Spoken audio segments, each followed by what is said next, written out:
Bonjour et bienvenue dans ce nouvel épisode du podcast Tout est déjà là. Alors peut-être que tu es débutant au yoga et que tu aimerais savoir un petit peu par où prendre cette pratique, comment la comprendre, quels en sont finalement les fondements. Ou peut-être que tu es guide de yoga et qu'aujourd'hui tu es amené à accompagner souvent des personnes qui découvrent cette pratique et que tu ne sais pas trop, peut-être clairement en tout cas, comment accompagner les personnes qui viennent à toi. Donc dans cet épisode, je vais te donner des clés à la fois pour définir ce qu'est le yoga, sur par quoi commencer, quels sont les outils que tu peux mettre en place dès le départ pour vraiment permettre à ces personnes de découvrir ce qu'est l'état de yoga. Et ensuite, je vais te donner également euh, des outils pour accompagner la progression, l'avancement, le cheminement de ces personnes qui découvrent le yoga avec toi.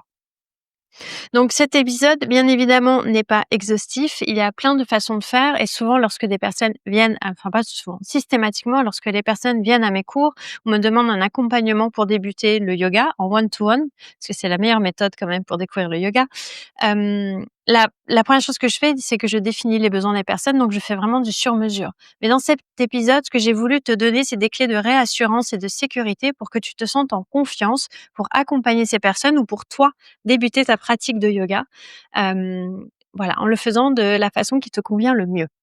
Donc si jamais, tu as d'autres outils, si jamais tu as d'autres méthodologies, surtout n'hésite pas à me les partager par email ou à les partager en commentaire sur Instagram ou sous la vidéo sur YouTube. Je suis toujours très heureuse de lire vos retours et surtout que ces épisodes de podcast soient à la fois, bien évidemment, des partages, de moi vers toi puisque c'est un média qui est quand même très, directif et unilatéral.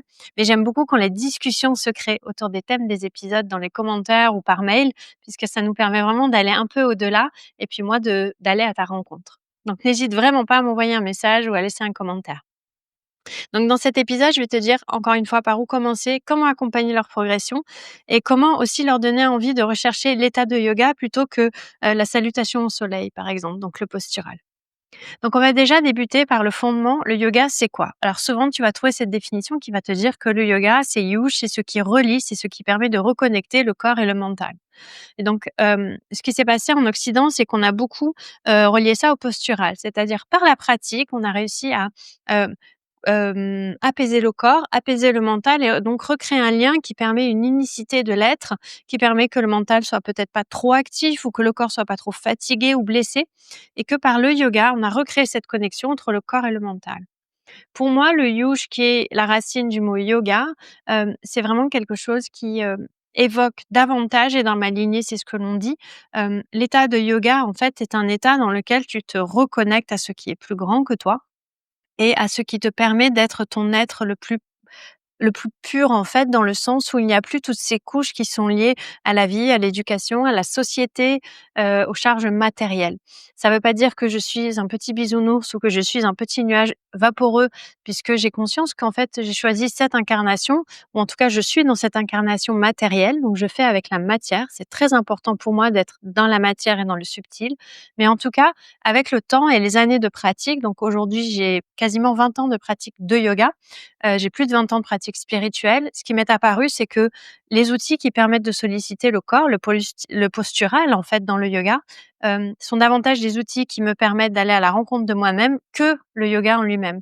L'état de yoga est quelque chose qu'en fait, que l'on atteint par la pratique, que l'on n'atteint pas en faisant la posture sur la tête ou en pratiquant les salutations au soleil, par exemple.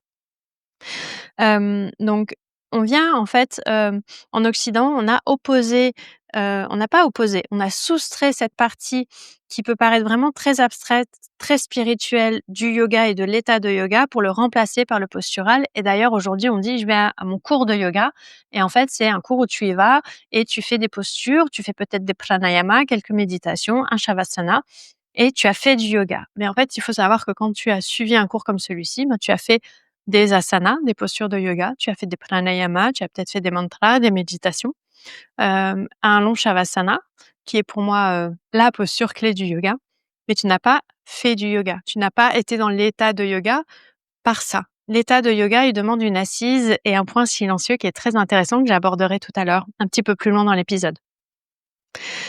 Donc c'est pour ça que, à mon sens, aujourd'hui, le yoga ne peut pas prendre plusieurs formes. Par contre, il y a plusieurs chemins pour arriver à l'état de yoga. Je vais clarifier ce point-là. Le yoga peut prendre plusieurs formes. Par exemple, moi, j'enseigne et je transmets à la fois le yin yoga, le vinyasa yoga. J'enseigne des pratiques comme la danse du dragon, la graine dorée, la parade animale. J'enseigne les pranayama, la méditation. J'espère prochainement être à l'aise pour enseigner le yoga de la voix, les mantras. C'est encore un cheminement. Mais en tout cas, tous ces outils-là, ils sont là pour, moi, pour arriver à l'état de yoga. C'est-à-dire que lorsque j'arrive dans Shavasana, après une longue pratique posturale, je suis dans un état de conscience parfois modifié, mais je ne suis pas dans l'état de yoga. L'état de yoga, en fait, est le résultat lorsque tu as pratiqué les postures pendant quelque temps et que tu réussis à rester dans l'assise et dans l'immobilité longtemps. Là, voilà, tes postures t'ont aidé à ça. Lorsque tu pratiques la méditation de façon très régulière et intense, tu peux arriver à l'état de yoga. Donc c'est pour ça que pour moi, il y a plusieurs chemins, mais il n'y a pas, plusieurs, formes de yoga. Il n'y a qu'un état de yoga. Après, tu as des lignées différentes qui vont décrire cet état de yoga avec des mots et j'ai envie de dire un regard différent sur cet état de yoga, si tu es dans la dualité ou la non-dualité, dans le tantrisme. Mais en tout cas, cet état de yoga, il va transcender ces pratiques posturales, il va transcender ces pranayama. Donc l'idée, de départ, en fait, lorsque tu as défini le yoga, lorsque pour toi ça a été clair, alors soit par l'étude des textes, soit en travaillant avec un ou une guide de yoga, ce qu'est l'état de yoga, ce qu'est le yoga. Lorsque tu as défini clairement quel est le chemin que tu veux proposer aux personnes pour aller vers l'état de yoga, il est important aussi que tu te positionnes. C'est-à-dire qu'en fait, de toute façon, tout ce que j'ai nommé avant va définir ton positionnement et il n'est aucunement question dans cet épisode de jugement de quoi que ce soit, ni dans mon podcast, ni d'ailleurs dans mon quotidien. C'est un état de fait. Heu, Tu peux décider, à mon sens, d'être, guide de yoga postural ou tu peux décider d'être guide de yoga, dans le sens où tu veux peut-être amener les personnes dans cet état de yoga. Donc tu peux, tout à fait incarner les asanas, les maîtriser et transmettre que des pratiques d'asana, ce qui est très bien. Aujourd'hui, il est clair qu'on a besoin, en tout cas en Occident, de connaître notre corps. On a besoin de le travailler parce qu'on est très sédentaire, parce qu'on l'oublie, parce qu'on s'en déconnecte. Donc les asanas sont extrêmement puissants pour ça et ce sont des outils merveilleux et magnifiques. C'est d'ailleurs les premiers bénéfices que moi-même j'ai reçus de la pratique des asanas de yoga. J'avais une vie qui était vraiment très sédentaire, très, à 2000 à l'heure, donc mon mental fusait tout le temps et n'arrivait pas à se déconnecter. J'étais en revanche très bien déconnectée de mes émotions et de mes sensations.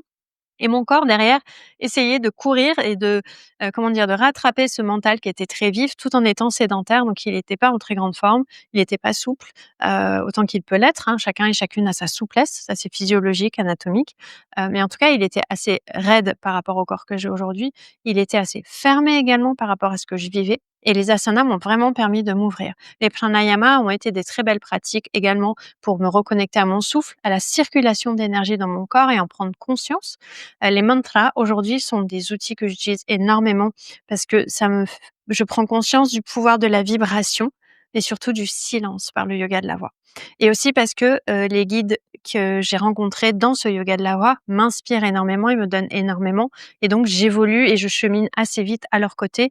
Enfin aussi vite, c'est pas une question de rapidité, mais en tout cas je suis nourrie et je sens que mon cheminement avance et progresse et que des questionnements s'arrêtent, d'autres s'ouvrent grâce à ces guides de yoga. Donc il va falloir que tu choisisses vraiment très clairement si pour toi tu es guide de yoga ou guide, vers l'état de yoga, ou guide postural de yoga. Encore une fois, il y a pas de jugement et d'ailleurs je te renvoie à l'épisode que j'ai fait sur guide ou professeur de yoga si tu veux avoir un peu plus de réflexion. C'est l'épisode, 30 si je me trompe pas, qui va vraiment, dans lequel en fait je te parle vraiment justement de cette différence que je fais entre être guide de yoga et professeur de yoga, mais sans aucun jugement et pourquoi moi je me définis comme guide de yoga et non pas professeur de yoga. Donc, une fois qu'on a mis ce premier point à plat, en fait, et que pour toi, c'est clair à la fois ce qu'est le yoga, quels sont les chemins possibles, comment aller à l'état de yoga ou si c'est quelque chose vers quoi tu veux amener tes élèves ou si lorsque les élèves débutent en pratique de yoga, tu veux uniquement les conserver dans une pratique posturale. Tu as déjà ton socle, en fait, par rapport à la fois à ton positionnement, mais aussi, aux outils et donc à la structure que tu vas poser dans tes sessions, que ce soit des sessions hebdomadaires, des ateliers, des retraites ou autres. Ensuite, par quoi commencer? En fait, là, je vais vraiment, par contre, à partir de maintenant, me poser dans la posture de guide de yoga, puisque lorsque tu es en yoga postural, en fait, par quoi commencer? Bien évidemment, la première réponse que je donnerai toujours, c'est par des salutations au soleil assez simples, la connexion du mouvement avec la respiration et l'immobilité. Et ensuite, tu vas cheminer autour de tout ça lorsque tu es guide de yoga postural, en respectant le corps des personnes, peut-être en faisant des recherches d'anatomie fonctionnelle, et cetera. Mais en tout cas, tu vas pas forcément aller chercher d'autres outils. Nous, moi, en tout cas, dans ce point-là, et je dis «nous» parce que par rapport à ma sangha aussi, en fait, par quoi on va commencer? Dans tous les cas, tu dois, commencer en t'assurant que la personne qui vient à ta rencontre ou si toi, tu débutes une pratique de yoga, que tu es le guide ou la guide qui aspire à la fois, la confiance, hem comment dire? La réassurance dans ta pratique. C'est-à-dire que tu sens que pendant la pratique de yoga, tu peux, hem, être complètement te sentir en sécurité et rassuré. Donc ça va demander, par exemple, pour moi, ce qui est clé, je sais quand je vais vers une guide de yoga, je m'assure que la personne n'est pas dogmatique, je m'assure que la personne pratique, ce qu'elle transmet. Pour moi, un guide de yoga qui ne pratique pas ou peu, c'est pas pour moi, c'est pas, c'est un critère qui fait que je ne vais pas suivre du tout cette personne et d'ailleurs dans mes formations, lorsque je passe des entretiens de pré-formation pour savoir un petit peu si ce que je propose est en adéquation avec ce dont la personne a besoin, c'est essentiel pour moi et pour la personne d'ailleurs, je vais toujours poser la question: Depuis quand pratiquez-vous? À quelle fréquence pratiquez-vous? Et qu'est-ce que vous recherchez aussi dans votre pratique de yoga? Pourquoi vous pratiquez? Parce qu'en fait, ça va aussi nous dire pourquoi, derrière on transmet. Et du coup, c'est important parce qu'une personne qui va me dire: «J'enseigne beaucoup, je transmets déjà, mais j'ai pas le temps de pratiquer», pour moi, c'est rédhibitoire. La première chose à faire, c'est pas de te former à une autre pratique ou autre, c'est de revenir à ta pratique de base et de reposer ton socle. Parce que tu ne peux pas demander à des personnes d'être sur la posture sur la tête sans la pratiquer toi-même régulièrement. Tu peux pas demander à des personnes de faire des salutations au soleil sans les pratiquer régulièrement. Pour moi, ça fait absolument pas sens. Donc c'est aussi ce qui va nourrir la confiance justement et ce qui va nourrir cet état de sécurité et j'ai envie de dire pas de complicité parce qu'on n'est pas dans ce rapport-là, dans mon sens, entre guide de yoga et pratiquant, quoique, mais en tout cas de savoir que tu peux poser des questions et qu'il y a une disponibilité. Une fois que tu as trouvé la personne, qui te correspond ou que tu t'es assuré qu'en tout cas la personne qui débute le yoga avec toi, tu vas vraiment, tu vous êtes en résonance en fait entre ce que la personne a besoin ou ce qu'elle recherche ou ce qu'elle souhaite trouver ou, ce qui l'a titillé dans ce terme de yoga et ce que toi tu proposes.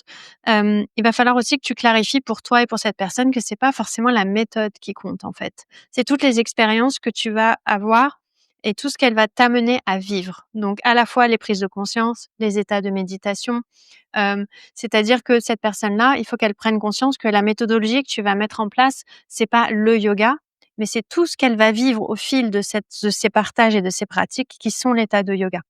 Donc il faut, en tant que guide de yoga, que tu t'assures que la personne ne va pas s'attacher, par exemple, à une forme de posture ou ne va pas s'attacher à une pratique de pranayama en particulier, mais peut-être va plutôt s'attacher à suivre tes conseils de la méthodologie comme support pour arriver à l'état de yoga. Et ça, c'est très important parce que, lorsqu'on débute, on a besoin d'être structuré, encadré, parce que ça permet vraiment de faire l'expérience pleinement, de cette pratique-là.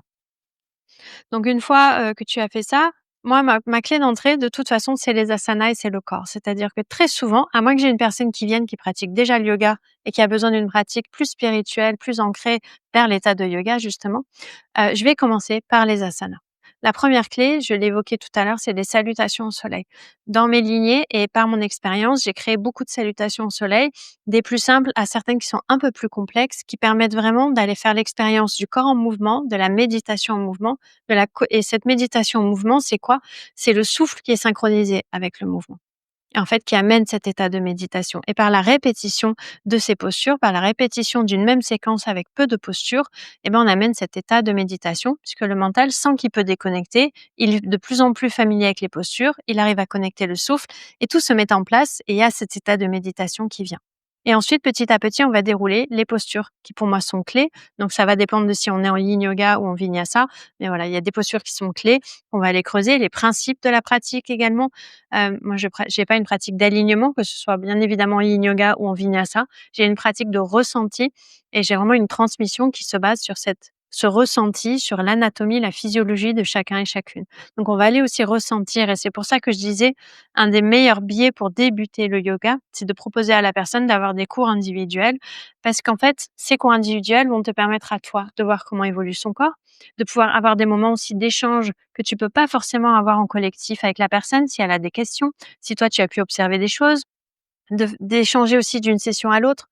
Moi, dans mes sessions privées, en fait, tu viens pratiquer avec moi ou tu le fais en ligne, c'est enregistré et en fait, on a souvent rendez-vous toutes les 2 semaines et entre tu je t'envoie l'enregistrement, que tu sois venu en présentiel ou en ligne, pour que tu puisses repratiquer chez toi la séquence et qu'on en parle 2 semaines plus tard. Et il y a vraiment tout un suivi qui se fait pour que l'état de yoga, petit à petit, puisse, trouver un espace dans ton quotidien, et qu'en tout cas, il y ait au moins une pratique spirituelle personnelle qui ouvre un espace dans ton quotidien pour permettre ensuite à cet état de yoga d'être présent. Donc encore une fois, c'est pas la méthode qui compte, c'est vraiment les expériences qu'elle t'amène et tout ce qu'elle t'amène à vivre. Donc on va rentrer par le corps et ensuite une fois que, je vois que la personne est assez à l'aise avec les mouvements ou avec les postures, je vais inviter de la méditation parce que pour moi, c'est très important et je vais inviter des pranayamas. Pour moi, ces 2 pratiques vont quasiment ensemble puisque, pour pouvoir faire la méditation et les pranayamas, il faut pouvoir rester en assise, adapté bien évidemment, avec ou sans support. Ça peut être sur une chaise de yoga, mais en tout cas, il faut pouvoir rester en assise longtemps, à la fois pour pratiquer le pranayama et pour pratiquer le yoga. Et ça, c'est les asanas souvent qui nous l'apportent, mais aussi la méditation qui va permettre d'être en pleine présence en pranayama, puisqu'en méditant, on peut faire des visualisations pour calmer le mental. Et puis les pranayamas nous permettent de sentir la circulation du souffle et d'aller vers des méditations qui sont beaucoup plus subtiles et spirituelles, que ce que l'on aurait pu faire d'entrée de jeu. Parfois on dit aux élèves, et moi j'ai pu le faire par le passé, hein, on s'assoit et on observe le souffle. Ce qui est déjà très bien, c'est la première étape et maintenant, faites en sorte que les pensées ne restent pas.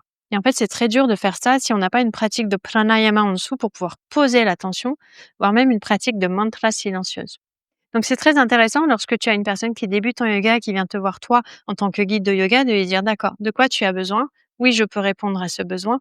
On va rentrer par le corps et ensuite une fois que le corps, est bien apaisé ou s'il l'est déjà et que je vois en effet que c'est le cas, on va aller vers des pranayamas, vers des méditations, vers des mantras pour aller dans la vibration, pour aller dans la circulation d'énergie, pour aller en fait un pas de plus, voire 2 pas ou 3 pas de plus vers cet état de yoga. C'est-à-dire d'aller de plus en plus du ce qu'on appelle le grossier au subtil. Et une fois que tu es rentré là-dedans, moi, ce qui est très important, c'est de assez rapidement donc quand j'ai des personnes en cours privé, souvent on fait 5 sessions et à la 5e session, 4e, 5e session et ensuite, on fait l'expérience du silence, de la vibration du silence. C'est-à-dire qu'on va peut-être bouger un petit peu si la personne, je sens que son corps a besoin d'être un peu délié. On va faire des pranayama, un long shavasana, une méditation, peut-être de la vibration et on va ensuite expérimenter ensemble le silence. Et derrière, il y a un temps d'échange et c'est pour ça que c'est important pour moi d'avoir ce suivi vraiment individualisé au départ. C'est que ces temps d'échange ne sont possibles et ne sont vraiment transparents souvent que d'une personne à une autre en face à face. Dans un groupe collectif, c'est assez compliqué de pouvoir amener ça. Et surtout, on peut pas l'aborder de la même manière parce que dans un groupe où il y a, par exemple, comme moi, dans les sessions hebdo, 10 personnes en présentiel et 5 personnes en ligne, chacun et chacune vont avoir des besoins différents. Donc nous, on est les j'ai envie de dire les chefs d'orchestre. On va donner le cadre, voir si c'est postural, pranayama, la respiration, la méditation. Mais en fait, on crée finalement un moule que chacun et chacune peut suivre, qu'on suit tous ensemble, quels que soient, entre guillemets, «nos besoins» ou autres. C'est quelque chose qui est cohérent, qui a été tissé, mais malgré tout, c'est pas la même qualité, la même présence que lorsque je suis face à la personne et que je peux vraiment répondre à ses besoins. Ça, c'est un retour qui vient souvent depuis des années et que j'apprécie beaucoup et c'est parce que c'est quelque chose qui me nourrit et que j'adore faire. C'est que toutes mes sessions individuelles sont vraiment tissées sur mesure. Je repars de zéro avec chaque personne. Comme je le fais avec les sessions hebdomadaires, chaque session est vraiment unique. Et ensuite, il va y avoir d'autres outils parfois que je vais recommander comme des lectures, des études, des questionnements, du journaling. Je peux aussi être amenée parfois à, proposer certaines autres explorations du subtil. Donc ça, c'est vraiment par quoi commencer. C'est vraiment ce package-là, en fait, que je te recommande d'explorer avec les personnes qui débutent. Ensuite, comment accompagner leur progression? Alors pour accompagner leur progression, hem, je t'inviterai à, déjà écouter activement et observer beaucoup. Donc, c'est-à-dire écouter les mots qui sont employés par la personne, observer comment le corps réagit, que ce soit au mouvement, à l'immobilité, au subtil, et d'observer aussi comment la personne bouge après la pratique. Parce que parfois, elle peut nous dire: «Oui, je sens qu'il y a des tensions ou autre», mais quand on la voit se lever, on voit qu'il y a une fluidité qui est là, qui était pas là au début. Donc il y a quand même quelque chose qui a eu lieu dans le corps, qui s'est passé. Parfois la personne peut te dire: «Ah, je me sens vraiment beaucoup mieux» ou autre, et puis d'un seul coup, elle va mettre la main dans le bas de son dos. Et en fait, en observant ça, tu peux tendre une perche et dire: «Est-ce qu'il y a quelque chose qui se passe là pour toi dans cette partie du corps? Ah bah oui, là je sens que ah bah par rapport à la séquence, on peut peut-être faire le lien avec ça. Ou est-ce que c'est une douleur que tu connais?» Quand j'enseignais à la Pitié-Salpêtrière dans le service de lombalgie, enfin service de rhumatologie, là où il y avait les cervicalgies et les lombalgies, souvent en fait, on essayait aussi de voir, il y avait tout le corps médical qui s'occupait de tout ce qui était, bien évidemment, suivi au niveau, des prescriptions médicales, des recommandations de mouvement, des opérations s'il devait y en avoir et cetera. Mais moi, ma partie avec la personne qui faisait la sophrologie, mais aussi en accord avec l'ergothérapeute, c'était d'aller voir, en fait, qu'est-ce que ça vous évoque dans votre quotidien aussi? Est-ce que c'est une douleur que vous connaissez? Est-ce qu'elle vient lorsqu'il y a un certain état émotionnel? Parce que ça peut aussi être psychosomatique. Il faut pouvoir aider ces personnes-là. Hem, donc écouter activement, observer beaucoup. Il faut aussi garder en tête que c'est la pratique de la personne, pas la tienne. Donc de ne pas s'appuyer sur ton expérience personnelle pour lui proposer des choses, mais s'appuyer sur tous les outils que tu as pour aller à sa rencontre. C'est très important. Comment tu peux être au service de la personne? Et c'est là que tu vas pouvoir accompagner sa progression. Ce qui est important aussi, c'est que tu donnes le rythme juste avec toutes ces informations. Parfois, les personnes, elles veulent aller vite. J'ai une élève en cours particulier que j'aime beaucoup et elle a tendance à vouloir tout faire tout vite. Mais en fait, moi, mon rôle avec cette personne-là, c'est de ralentir un peu le rythme pour m'assurer que le socle est stable. C'est-à-dire que le mouvement avec le souffle est posé, que l'assise est vraiment en conscience, que le mental arrive à ralentir avant de faire quoi que ce soit d'autre. De toujours ralentir un petit peu, d'être là pour apaiser, pour que cette personne puisse vraiment avoir tous les bénéfices de sa pratique posturale ou de pranayama pour aller vers l'état de yoga. Et là, on y arrive petit à petit et c'est génial parce que en fait, c'est cette personne qui fait tout. C'est cette personne qui pratique chez elle entre les sessions, cette personne qui s'implique. Moi, je pose le cadre et je m'assure que le rythme, lorsqu'elle vient me voir, est cohérent avec les besoins de son corps et non pas la nécessité de son mental.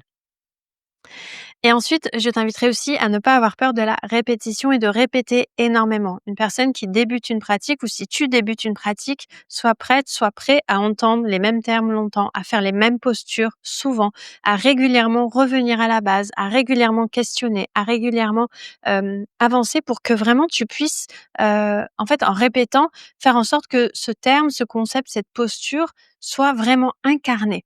Et il faut le répéter de façon différente. Donc là, je t'envoie plutôt à l'épisode 36 de mon podcast où j'apporte vraiment les bénéfices de la répétition et comment répéter. Mais tu vas le faire de façon différente, avec des biais différents, par le corps, par la visualisation, par le ressenti. En fait, on va passer par les sens pour aller, pas que, mais voilà, pour faire en sorte que cette répétition soit un outil au service de la pratique de la personne. Alors maintenant, tu te demandes peut-être comment faire en sorte, que la personne ait envie d'aller vers l'état de yoga plutôt que d'aller vers des postures. C'est un questionnement que j'ai vu là en rédigeant, cet épisode de podcast et qui m'a fait penser à une réflexion qu'une personne m'a fait le week-end dernier que j'ai beaucoup appréciée, qui m'a dit: «Mais tu sais Angel, imagine, quelqu'un vient te voir, elle a jamais fait de yoga et elle te dit: "Moi, ce que je veux faire, c'est le grand écart"». Qu'est-ce que tu lui dis?» Bah, je lui dis: «Bah, je vais sourire». Je vais lui dire: «Mais oui, mais» et je vais lui expliquer, en fait, tout ce qu'on va faire pour peut-être en arriver là, en sachant que peut-être qu'on n'y arrivera pas. Et elle a rigolé, elle m'a dit: «Tu vois, c'est ça ta particularité. C'est qu'en fait, quand la personne va venir te voir en te disant: "Moi, je veux juste délier mon corps, moi, je veux ce machin", tu vas entendre ce besoin-là et tu vas en tenir compte. Mais tu vas aussi ouvrir les portes pour qu'on puisse, si on en a envie, aller plus loin et aller vers l'état de yoga plutôt que vers le postural ou plutôt que vers la méditation. J'ai des élèves qui sont venus me voir en me disant: «Moi, ce que je veux, c'est pouvoir rester assis pendant 30 minutes à méditer parce qu'il paraît que la méditation, ça fait du bien». Ben déjà, il a fallu qu'on rentre par le corps pour que l'assise puisse être présente pendant 30 minutes, ce qui est déjà assez long. Si tu as fait cet exercice-là, si tu en es passé par cet apprentissage, comme je l'ai fait, au début, c'est quand même un challenge de rester assis, ne serait-ce que 5 minutes. Mais voilà, on a travaillé avec le corps, avec le souffle, pour que petit à petit, ce temps passe de 5 à 10, à 15, à 20, sachant que bah, c'est pas linéaire. Donc parfois, on est revenu à 10, puis on a avancé à 15, puis on a avancé à 20, 25, puis on est revenu à 15. Et en fait, on est allé vers cet objectif d'assise à 30 minutes. Et là, cette personne m'a dit, mais moi, ce que je veux maintenant, c'est continuer avec toi sur la spiritualité dans la méditation. C'est-à-dire, ce qu'elle me disait à demi-mot, c'est je veux aller vers l'état de yoga. Je veux pas rester dans la méditation. Je veux aller vers cette reconnexion à mon être le plus pur, à ce qui est plus grand que moi, pour être au service de l'autre. Et c'était hyper beau d'entendre ça et d'avoir vu que, ben, si cette personne avait voulu, elle aurait pu, entre guillemets, «s'arrêter là». Mais peut-être qu'avec tout ce que je lui ai offert et proposé, elle a eu l'envie d'aller un peu plus loin et aujourd'hui, c'est une personne qui pratique quasiment totalement en autonomie. On se voit ponctuellement pour aller peut-être un peu plus loin dans sa pratique. Donc c'est important aussi de te dire que tu ne vas pas toi je te conseille pas en frontal, voilà, de dire, à une personne qui viendrait te voir: «Je voudrais faire la posture sur les mains en équilibre», la posture, Vrikshasana, Adho Mukha Vrikshasana, la posture sur les mains, en équilibre sur les mains. On appelait ça faire l'arbre quand j'étais petite, mais je me rends compte que c'est confusant parce qu'en yoga, faire l'arbre, c'est une autre posture. Donc la posture d'équilibre sur les mains, tu vas pas lui dire tout de suite: «Non, ça arrivera pas tout de suite, ça sert à rien». Et puis moi, j'enseigne l'état de yoga, ce que j'aimerais surtout te transmettre, c'est cette connexion que tu pourrais avoir avec toi. C'est complètement, pas du tout en adéquation et cette personne, elle va sûrement avoir un mouvement de rejet, elle va dire: «Oh là, cette personne, je sais pas vers quoi elle va m'amener, elle m'a parlé d'état de yoga, elle m'a parlé de méditation, c'est je sais pas ce que c'est que ce truc». Elle va aller voir quelqu'un d'autre, en fait. Tu peux très bien lui dire: «D'accord, mais, vous voyez bien que lorsque vous essayez de le faire toute seule, est-ce que c'est complexe? Oui, d'accord. Moi, ce que je vous propose dans un premier temps, c'est déjà d'aller travailler au niveau du corps pour renforcer la ceinture abdominale, les bras, la notion d'équilibre, la notion de se faire confiance et puis aussi de passer par la respiration parce que dans les équilibres et les inversions, la posture sur les mains, c'est les 2. Et ben, on va avoir aussi ce besoin de pouvoir, se faire confiance, de lâcher et aussi d'avoir conscience du souffle pour maintenir cette posture-là. Donc comment faire? En fait, c'est pas toi qui vas faire, c'est ma réponse à cette question-là. Toi, ce que tu peux faire, c'est les accompagner au mieux avec tes outils en disant par contre très clairement que toi, bah, peut-être moi très clairement, je leur dis directement: «Ma pratique est empreinte de spiritualité». Et c'est important et encore en février, là, il y a une personne qui est venue à la formation de Yin Yoga, écoute de soi et elle m'a dit: «En fait, ce que j'apprécie beaucoup, c'est que dans ta transmission, il y a beaucoup de spiritualité». C'est-à-dire qu'on sent quand on vient, on est nourri, on a des questionnements, on est accompagné. Il y a quelque chose qui est de l'ordre vraiment d'aller au-delà de la posture, d'aller au-delà de la transmission pour revenir à soi et donc se reconnecter à tout ce qui nous entoure.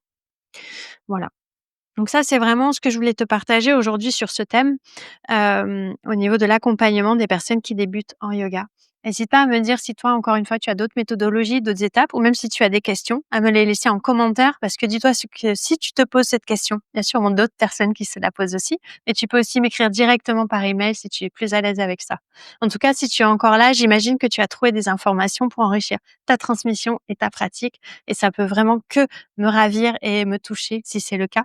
N'hésite pas à partager ce podcast autour de toi. Il y a sûrement d'autres collègues ou d'autres pratiquantes et pratiquants qui pourraient en bénéficier. Et si tu veux pratiquer avec moi, tu trouveras dans les descriptifs le lien vers la plateforme en ligne sur laquelle tu vas retrouver à la fois les replays des sessions hebdomadaires, des formations et des programmes que j'ai tissés avec amour et passion.